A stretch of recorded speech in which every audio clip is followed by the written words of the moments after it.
Good morning. I figured I would go through all the Nirvana shows that I saw, and I'm not going to be able to really go into detail on very many of them. This is going to probably be more than one video here. I already tried to record this, and it got up to like 4 minutes, and I hadn't gotten very far. Okay. Um, First show I saw was the Skid Row show, Love, and they played Love Buzz. It says on here, and I do remember Love Buzz, um,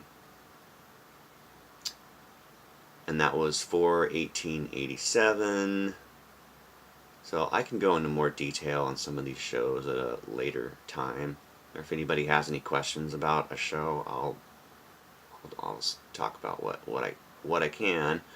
I said definitely the Legend show. I can do a longer video on that for sure because I had something to do with that show.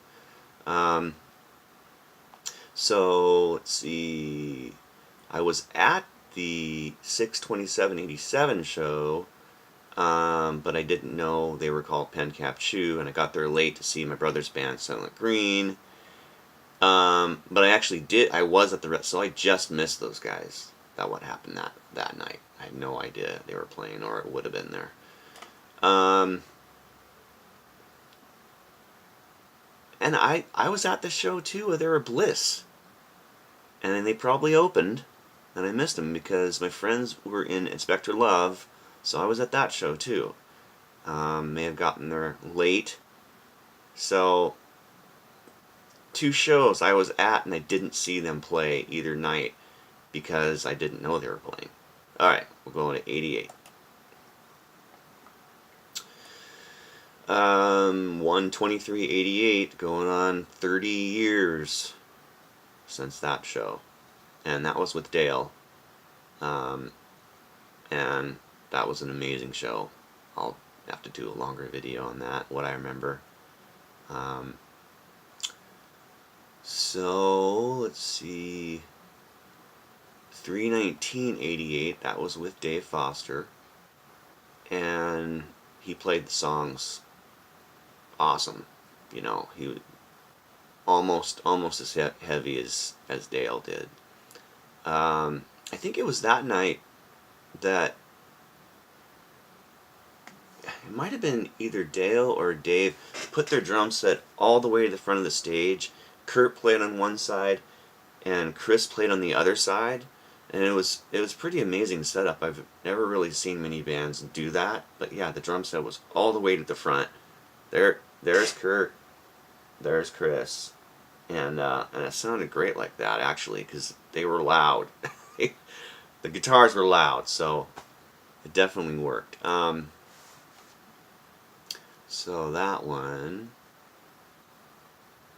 Uh,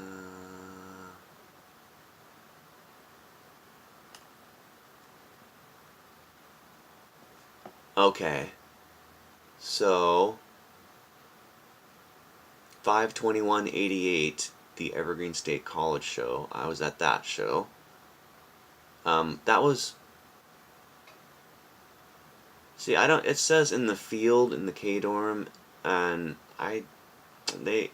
I don't remember seeing them play in a field. It was inside the K dorm.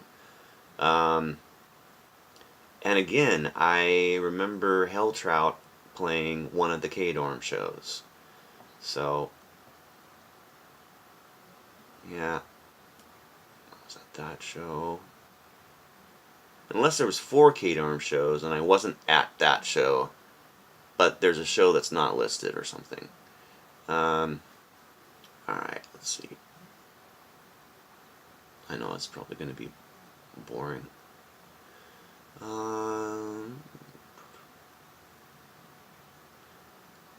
Union Station, 10/28/88 at the Union Station in Seattle.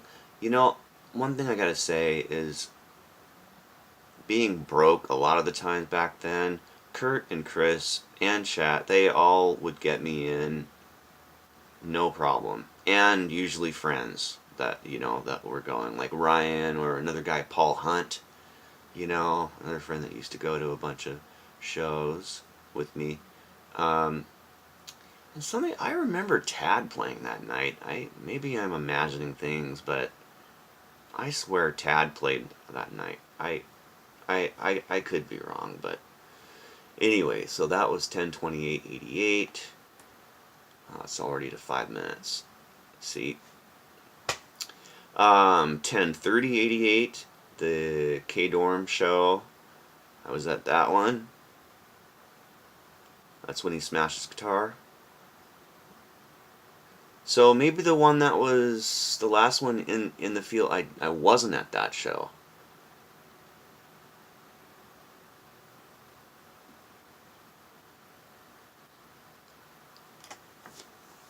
The Underground in Seattle, 12/1/88. I was at that show. See, sometimes they list the other bands that are playing, and that doesn't seem right.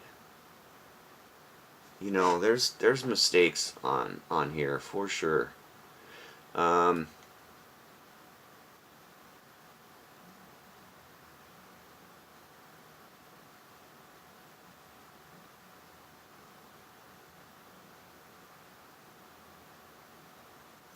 the Underground again. Yeah, the Sub Pop 200 record release. I was at that.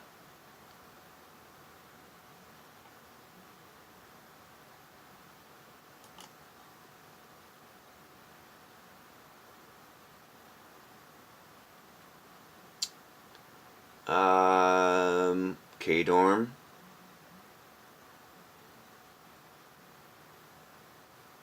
And I was at that show for sure. Jason Everman. So that was when um, he joined the band, and I didn't really, I didn't really like how it sounded with two guitars. It just, I don't know. I wasn't that into that show. Yeah, Helltrout did play that one. That's right.